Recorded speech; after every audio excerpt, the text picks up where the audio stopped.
তাহার পরদিনও ছুটি ছিল। বেলা ৩টার সময় মাস্টার আবার আসিয়া উপস্থিত। ঠাকুর শ্রীরামকৃষ্ণ সেই পূর্বপরিচিত ঘরে বসিয়া আছেন। মেঝেতে মাদুর পাতা। সেখানে নরেন্দ্র, ভবনাথ আরও ২-১ জন বসিয়া আছেন। কয়টি ছোকরা, ১৯-২০ বৎসর বয়স। ঠাকুর সহাস্যবোদন ছোট তক্তপোষের উপর বসিয়া আছেন, আর ছোকরাদের সহিত আনন্দে কথাবার্তা কহিতেছেন। মাস্টার ঘরে প্রবেশ করিতেছেন দেখিয়াই ঠাকুর উচ্চহাস্য করিয়া ছোকরাদের বলিয়া উঠিলেন, ওই রে আবার এসেছে বলিয়াই হাস্য। সকলে হাসিতে লাগিল। মাস্টার আসিয়া ভূমিষ্ঠ হইয়া প্রণাম করিয়া বসিলেন।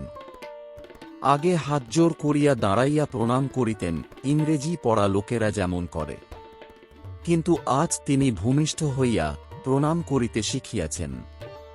তিনি আসন গ্রহণ করিলে শ্রীরামকৃষ্ণ কেন হাসিতেছিলেন তাহাই নরেন্দ্রাদি ভক্তদের বুঝাইয়া দিতেছেন। দেখো, একটা ময়ূরকে বেলা ৪টার সময় আফিম খাইয়ে দিছিল। তারপর দিন ঠিক ৪টার সময় ময়ূরটা উপস্থিত, আফিমের মৌতাদ ধরেছিল, ঠিক সময়ে আফিম খেতে এসেছে। সকলের হাস্য। মাস্টার মনে মনে ভাবিতেছেন, ইনি ঠিক কথাই বলিতেছেন। বাড়িতে যাই, কিন্তু দিবানিশি ইহার দিকে মন পড়িয়া থাকে, কখন দেখিব, কখন দেখিব। এখানে কে যেন টেনে আনলে। মনে করলে অন্য জায়গায় যাবার জো নাই, এখানে আসতেই হবে। এইরূপ ভাবিতেছেন, ঠাকুর এদিকে ছোকরাগুলির সহিত অনেক ফষ্টিনাষ্টি করিতে লাগিলেন, যেন তারা সমবয়স্ক। হাসির লহরী উঠিতে লাগিল, যেন আনন্দের হাট বসিয়াছে। মাস্টার অবাক হইয়া এই অদ্ভুত চরিত্র দেখিতেছেন। ভাবিতেছেন, ইহারই কি পূর্বদিনে সমাধি ও অদৃষ্টপূর্ব প্রেমানন্দ দেখিয়াছিলাম। সেই ব্যক্তি কি আজ প্রাকৃত লোকের ন্যায় ব্যবহার করিতেছেন? ইনি কি আমায় প্রথম দিনে উপদেশ দিবার সময় তিরস্কার করেছিলেন? ইনি কি আমায় তুমি কি জ্ঞানী বলেছিলেন?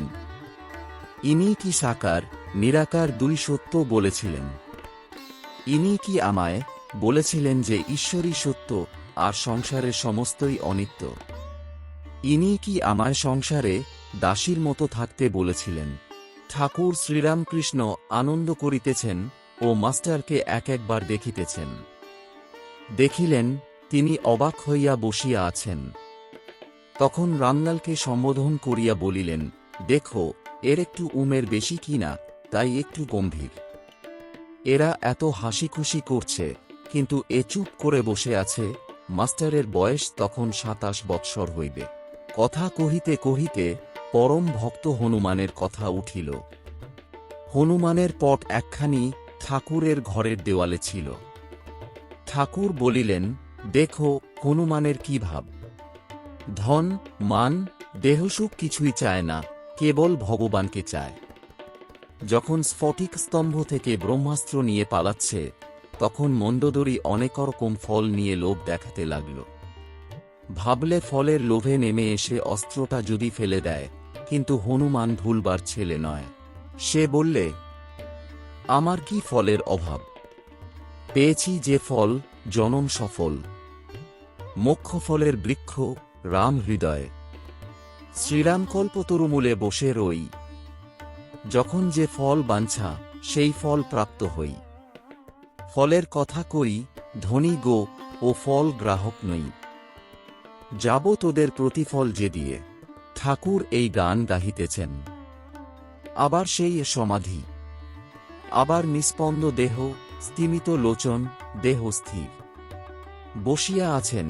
ভক্তেরা এইমাত্র এত হাসি খুশি করিতেছিলেন, এখন সকলেই এক দৃষ্টি হইয়া ঠাকুরের সেই অদ্ভুত অবস্থা নিরীক্ষণ করিতেছেন। সমাধি অবস্থা মাস্টার এই দ্বিতীয়বার দর্শন করিলেন। অনেকক্ষণ পরে ওই অবস্থার পরিবর্তন হইতেছে। দেহ শিথিল হইল, মুখ সহাস্য হইল, ইন্দ্রিয়গণ আবার নিজের নিজের কার্য করিতেছে।